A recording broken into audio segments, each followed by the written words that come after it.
I do like it. I think that T1 is looking towards Nocturne. Owner really prioritizes the Nocturne. Nocturne Annie is a devastating combo. Oh, but instead, the Zaira Rakan, a classic obviously here for Guma and Keria. So easy, pretty obvious.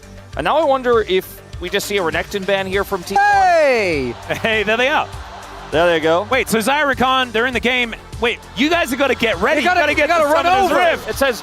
Giving you a guaranteed flag and drag. There's obviously also the Cataclysm, but no. There it is. That's what I was hoping for. There is the lead to pair with that Annie and to give the outplay potential. There's a lot more available. Instead of going for the Camille, he looks towards some of his favorites, the Aatrox, and then ultimately the Gnar. The old counterpick to this K'Sante. Not a lot of setup for the Nidalee in this draft, though. And it goes both ways, because as much as T1 have leveled up, I'm also not used to seeing Hanwha just straight up miss skill shots, Delight missing lances. Things could be really disastrous. Doran aggressive. Yep, the hop does come on through as Doran down below 100 health. The hyper proc comes in, but Zaya's, oh no! The transformation happens at exactly the wrong time. Still, Peanut is going to be here as Doran underneath the turret, not hit by the spear. In defense of this lane. Would have been nice if there was a dive coming for him to be there, but Owner does not carry his clearing. Well, there's the grand entrance as the door is going to get put up. Viper taking so much damage here as he's still trying to fight back. A dangerous decision. They might need to overload if they're going to get something done. As there is the Justice Punch to come in. Faker going to get taunted up as the Spear will connect as well. Tibbers goes down, but here the Cavalry has arrived. Sonic Wave goes wide. Zeka. But them just gapping like this, I think, is unexpected. That's the worst.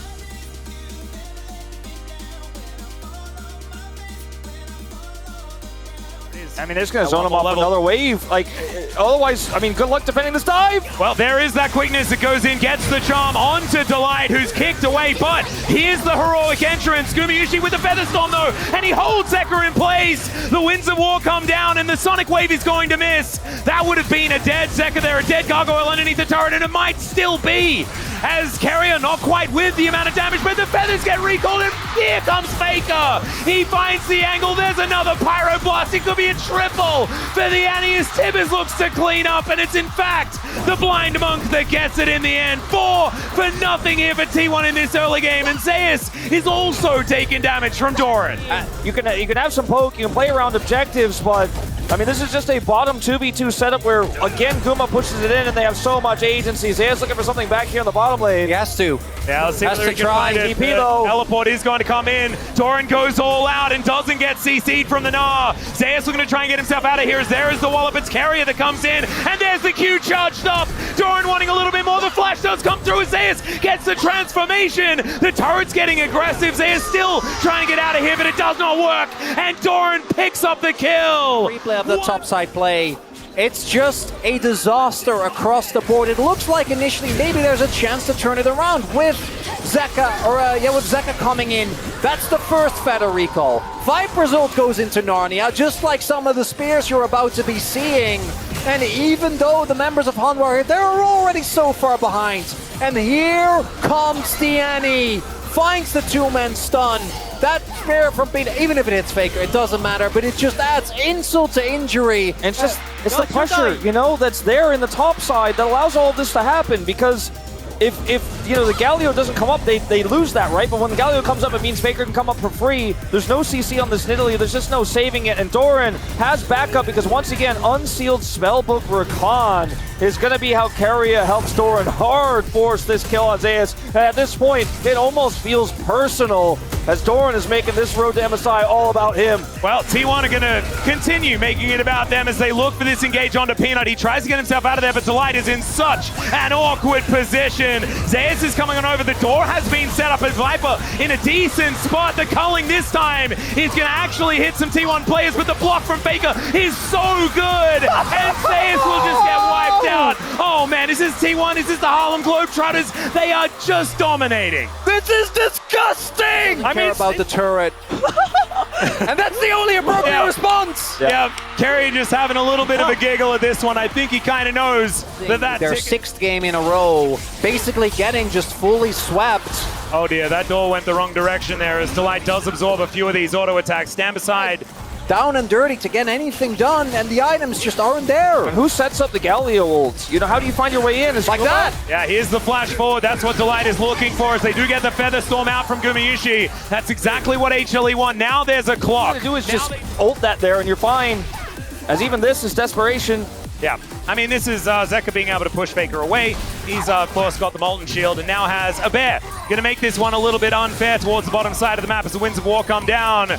But I don't know whether Zeka can even win this. Oh my god. Discovers that as well as he flashes Terminates it! It's too much! And the defending world champion that's on the other side isn't quite getting it done as Keria goes in. Owner there as well, finds the kick to get the double knock up. As they're now just looking to take down Peanut. They'll take that one very comfortably. Delight next on the menu, Delicious. Here's the knock up comes through. My god, the damage as Zeka will be eviscerated. Nice. And Viper standing alongside Zeus underneath this turret, and Doran says, you are coming with me. The Krug Lord sends his regards as Viper will look for a Mega Cone for a disengage. Am I crazy? Or is it actually perfect gameable? All grubs, all herald, all turrets. God, you no are kills right. for Hanwha. They could perfect game Hanwha and knock them out of MSI. Oh, that is absurd. Okay, Zeus is just going to get taken down under this turret unceremoniously. And like you were talking about, the perfect game still on the line. 12-0 is the kill score. They're going to take an inner turret here at 18 minutes. Oh man, now we're just talking about HLE. Can they get a kill ever in this game? That's going to be the question, is maybe off the back of this one, but never mind. He's got the smooth moves to taxi alongside the Gromp. The Blade Caller there as well to hold them in place. Well, they got to defend this dragon if they want to keep that alive as well. Oh, Guma. yeah. Zeka going in. Guma is going forward into 3 people. The feathers are just doing so much damage.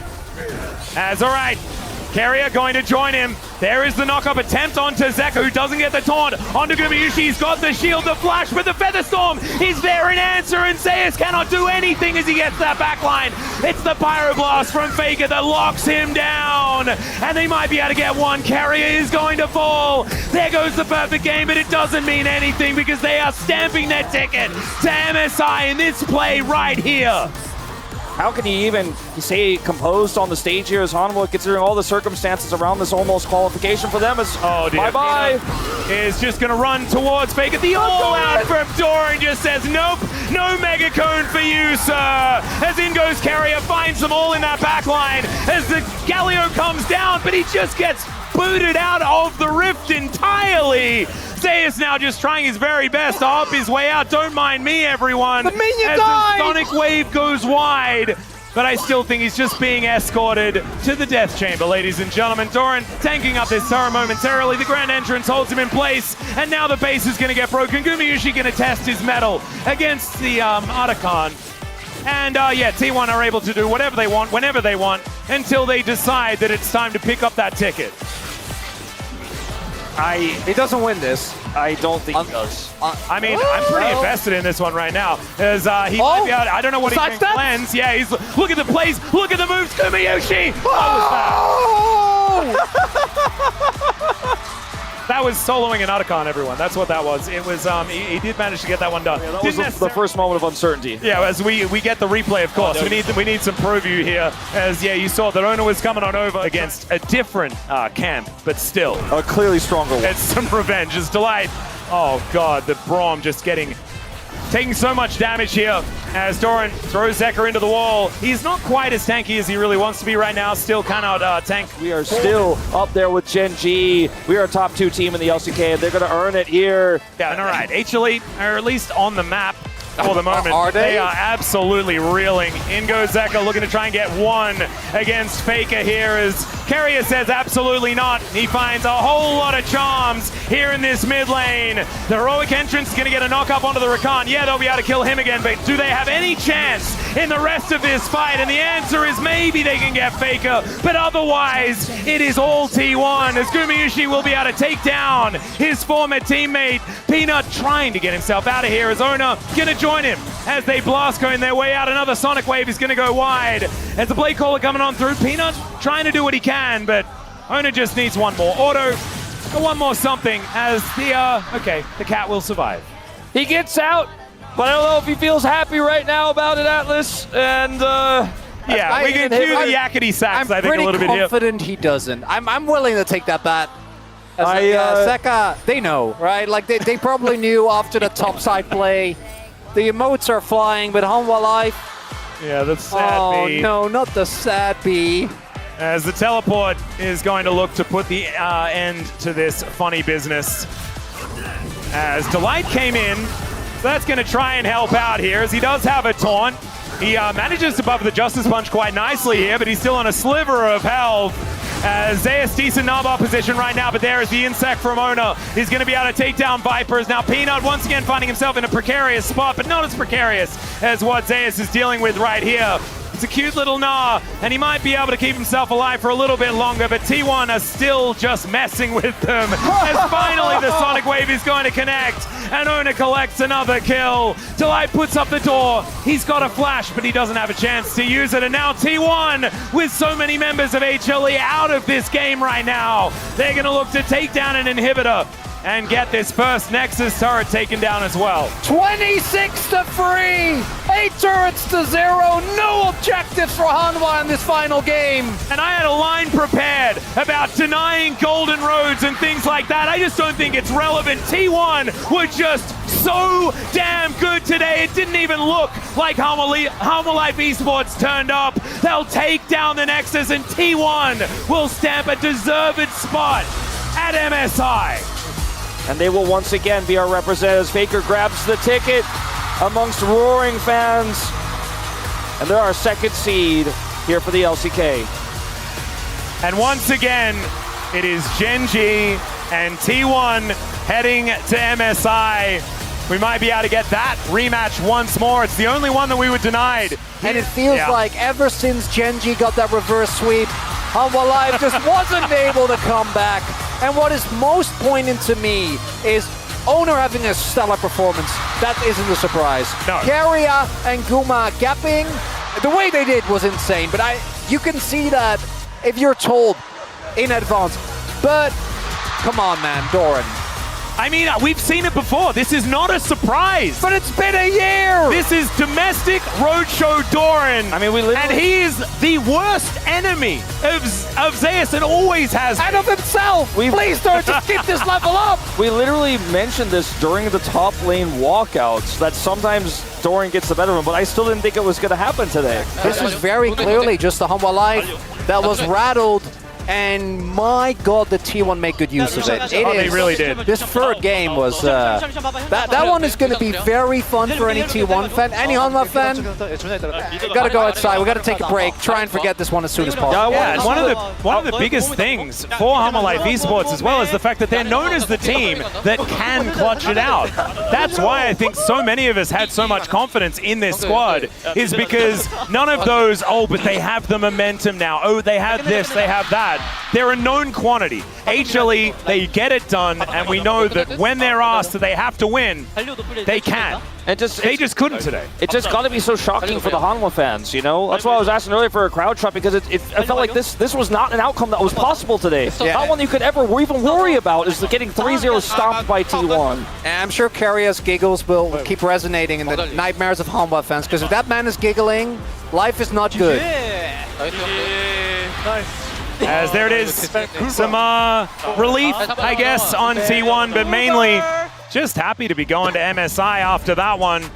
Gumayusi doing massive amounts of damage. That's the thing that stings most. We've been crediting this team as, come on guys, we knew it was going to be him. Look at that face. Okay, I'm putting it in right now. Doran, please, Doran, just keep playing like this. Please, Doran, I want you to do this at internationals. This player domestically has made me go through more emotional roller coasters than perhaps anyone else, and all I want